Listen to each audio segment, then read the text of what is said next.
सारे ने बगावत किया जी एक भी फौजी ने सरकार को माफीनामा न लिखा जी सबको फांसी चढ़ा दी गोली मार दी आप जगह जगह देखेंगे हापुड़ में इस आंदोलन को क्रैश करना चाहते हैं। अभी तो सबसे बड़ा ये इल्ज़ाम हम पर लगाया जाता है किसानों पर कि इन्होंने रास्ते को रोक रखा है। सुप्रीम कोर्ट के जरिए से ये बात हम तक पहुंचाई जाए। अंग्रेजों की बहुत बहुत ताजुब की बात है लेकिन आज जो माफीनामा मांगे हैं अंग्रेजों से जी आज उनको मतलब भारत रत्न दिया जा रहा है ये बड़े शर्म की बात है ये तो अब देखिए आरएसएस जो बनी थी वो तो रॉयल सीक्रेट सर्विस थी जी जो बाद में चल के जो है नाम सिर्फ हुआ रॉयल सीक्रेट सर्विस को राष्ट्रीय स्वयंसेवक संघ बना दिया गया। बहरहाल वो एक माफी वीर भी उन्हें कहा जाता है। जी जी जी बिल्कुल ठीक है। इसके अलावा वो जो है अंग्रेजों से पेंशन भी लिए हैं और हम उनका तो समर्थन तो नहीं करते उल्टा उनका विरोध ही मैं करते आपसे हैं। समझ रहा हूँ कितना जरूरी होता है इस मुद्दे पे नहीं, जब तो देश में इस तरह का कौतूहल मचा हो तो कितना जरूरी होता है।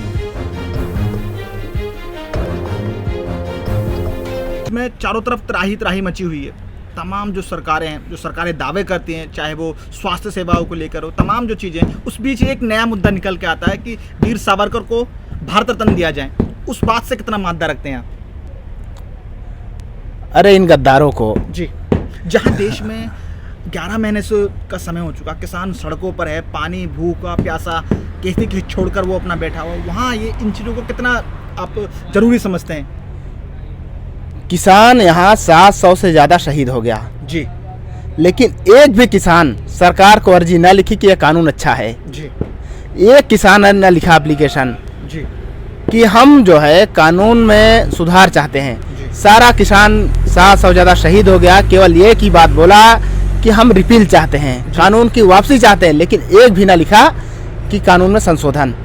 इस तरीके से 1857 का देखेंगे आप जी कि 1,25,000 जो है सैनिक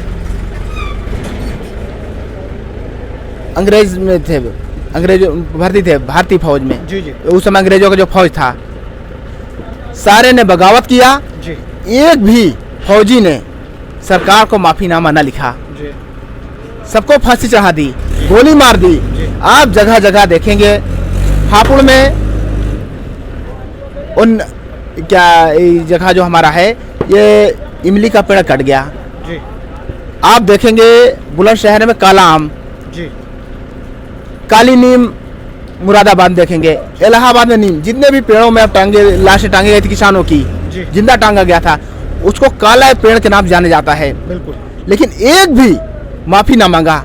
जी अंग्रेजों की बहुत बहुत ताजुब की बात है जी लेकिन आज जो माफीनामा मांगे हैं अंग्रेजों से जी आज उनको मतलब भारत रत्न दिया जा रहा है ये बड़े शर्म की बात है। ये निकम्मी सरकार क्या करेगी क्या नहीं करेगी इसका कोई पता ना है। जी माई सेल्फ सैयद हसन अहमद जी कहाँ से आए सैयद जी? उड़ीसा से आया हूँ। जी सैयद जी मैं आपसे बारीकी से समझना चाहूंगा लखीमपुर खीरी में निर्मम हत्या कर दी गई केंद्र की सरकार मौन बनने का काम कर रही है क्या लगता है आपको क्या मंशा है इन सरकार की? सरकार की ये मंशा है कि इस तरह से उन पर टॉर्चर किया जाए या उनको इस तरह से कुचल दिया जाए जी ताकि ये थक हार के वापस चले जाएं। जी लेकिन वो ये नहीं जानते हैं कि ये भारत का किसान है जी अन्नदाता अन्नदाता जो पूरे भारत को आप कह सकते हैं पूरे विश्व को किसान ही खाना खिलाता है। जी अगर किसान ना हो तो दुनिया नहीं चल सकती। जी अन्नदाता है किसान है तो वो प्रेशर डालना चाहते हैं जी जैसा कि उन्होंने प्राइवेटाइजेशन किया। प्राइवेटाइजेशन करने के बाद जी उन्होंने किसानों की ज़मीनों को भी प्राइवेटाइज कर दिया है जी और ये उस बिल के अंदर वो मौजूद है सारा प्रावधान है जी 3 कृषि बिल के अंदर। और एमएसपी पे तो गारंटी कानून नहीं बनाया उन्होंने जी और ये इस डिमांड को लेके बैठे हैं। अब ये 2022, 23, 24 कब तक चलता है ये नहीं कह सकता लेकिन इनका जो अब ये दमनकारी नीति पे उतर आए हैं जी तो वो दबाना चाहेंगे जी मैक्सिमम कोशिश करेंगे कि उनको दबाएं।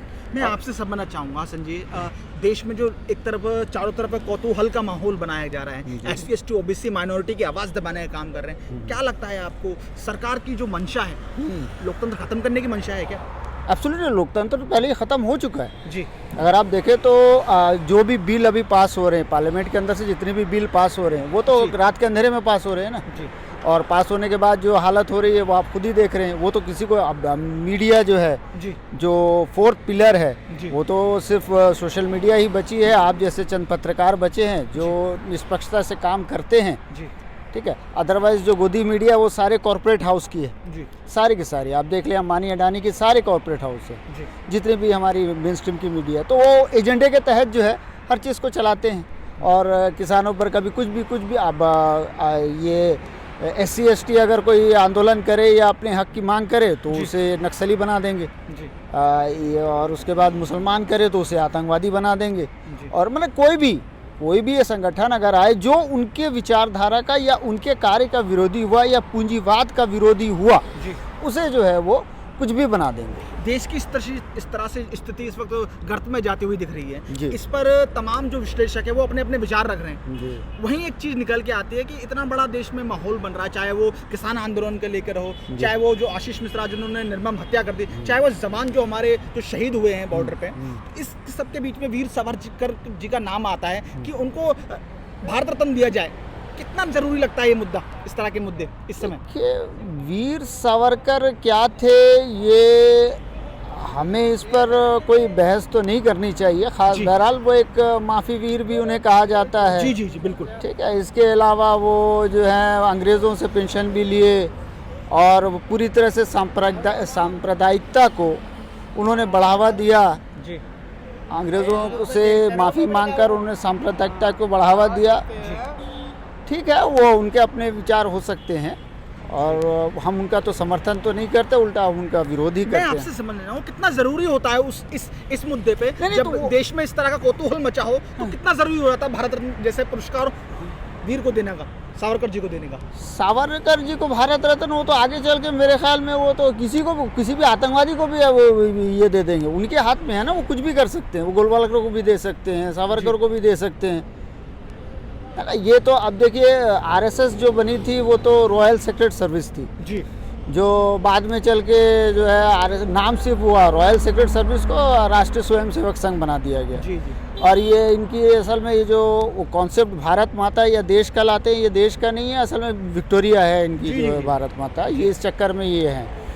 बहरहाल हम उस पर तो खास कहना नहीं होगा, लेकिन ये उनका प्लान है अच्छी तरह से कि किस तरह से ये वो इस आंदोलन को क्रैश करना चाहते हैं। अभी तो सबसे बड़ा ये इल्ज़ाम हम पर लगाया जाता है किसानों पर कि इन्होंने रास्ते को रोक रखा है। सुप्रीम कोर्ट के ज़रिए से ये बात हम तक पहुंचाई जा रही है। अपने ही आदमी जी। उनके केस कर देते हैं, फिर आके हमको ये कहते हैं कि आपने रोड रोक रखा है, लोगों को परेशानी हो रही है। जी जबकि यहाँ किसान बैठने के लिए नहीं बैठा। आपको और हम उन तमाम भाजपा के समर्थकों को कहते हैं, आके एक दिन इस रोड के ऊपर बैठ के दिखाए तो सही। हम पर ये इल्ज़ाम लगाया जाता है कि ये पिज़्ज़ा खा रहे हैं, बर्गर खा रहे हैं, पता नहीं क्या क्या, माने जो भी है। जी जी जी ठीक है ना। अरे हम इस अन्न को पैदा करने वाले हैं, हम ही बनाते हैं। अरे खाना खा लिया। वीडियो अगर आपको पसंद आया हो तो इसे लाइक करें, कमेंट करें, शेयर करें और हाँ, हमारे चैनल को सब्सक्राइब करना ना भूलें ताकि देश विदेश से जुड़ी खबरें आप मिस ना करें, क्योंकि कोरोना काल में 2 गज दूरी, मास्क है जरूरी। नमस्कार।